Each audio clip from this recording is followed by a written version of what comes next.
The Middle East is witnessing one of its most dangerous escalations in recent years as attacks on critical energy infrastructure have triggered a chain reaction of retaliation across the Persian Gulf. At the center of the crisis lies the South Pars gas field, the world's largest natural gas reserve jointly shared by Iran and Qatar, and a cornerstone of Iran's domestic energy supply, providing a major share of its gas needs. The crisis intensified on March 18 when Israel carried out strikes targeting facilities linked to the South Pars gas field near Iran's southern coastline. The attack damaged key infrastructure and forced a halt in operations at important refineries, disrupting a notable portion of Iran's gas production and marking a significant escalation in the ongoing conflict.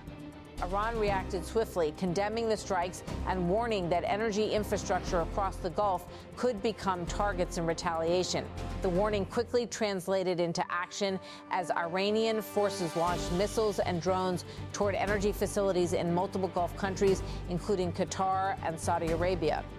In Qatar, the Ras Al Khaimah industrial city, home to the world's largest liquefied natural gas processing complex, was hit, leading to fires and extensive damage. The attack underscored the widening scope of the conflict as energy infrastructure beyond Iran became directly involved. Amid the escalating situation, U.S. President Donald Trump publicly addressed the crisis, distancing Washington from the Israeli strike. He said Israel, out of anger for what has taken place in the Middle East, has violently lashed out at a major facility known as South Pars gas field in Iran. He further clarified the United States knew nothing about this particular attack, and the country of Qatar was in no way, shape, or form involved with it. At the same time, Trump issued a firm warning aimed at preventing further escalation, particularly involving Qatar.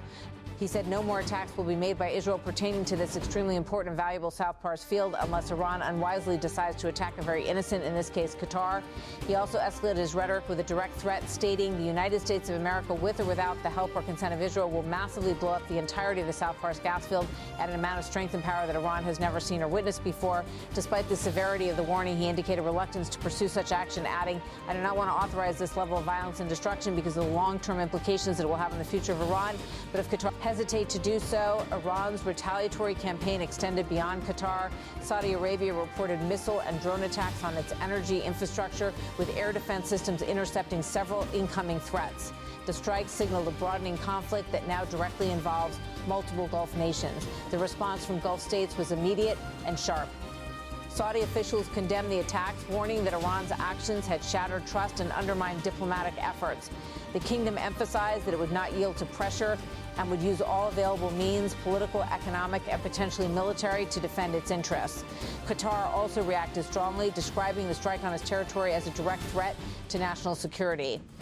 In a clear diplomatic response, Doha expelled Iranian diplomatic personnel, signaling a serious deterioration in relations. The broader implications of the conflict are already being felt globally. Energy markets have reacted sharply, with oil and gas prices rising amid fears of supply disruptions. The targeting of critical infrastructure, particularly in a region responsible for a significant share of the world's energy exports, has heightened concerns about global energy security. The situation has also raised alarms about the vulnerability of key maritime routes, especially the Strait of Hormuz, a crucial choke point through which a large portion of the world's oil supply passes. Any disruption in this area could have far-reaching consequences for international trade and economic stability. This latest escalation comes within the broader context of the ongoing 2026 Iran war, which began in late February following coordinated strikes by the United States and Israel on Iranian targets.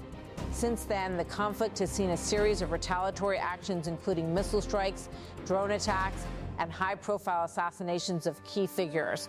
What makes the current phase particularly dangerous is the shift toward targeting energy infrastructure, a move that many analysts had previously considered too risky due to its potential to trigger widespread economic disruption and draw additional countries into the conflict.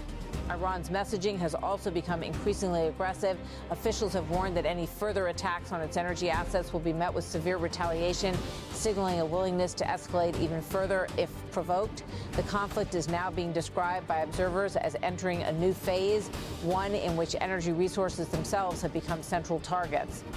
This shift has transformed what was initially a regional military confrontation into a crisis with global ramifications. With multiple countries now directly affected and with the United States signaling possible direct intervention, the risk of further escalation remains high. Diplomatic efforts continue, but the breakdown of trust among regional players has made de-escalation increasingly difficult.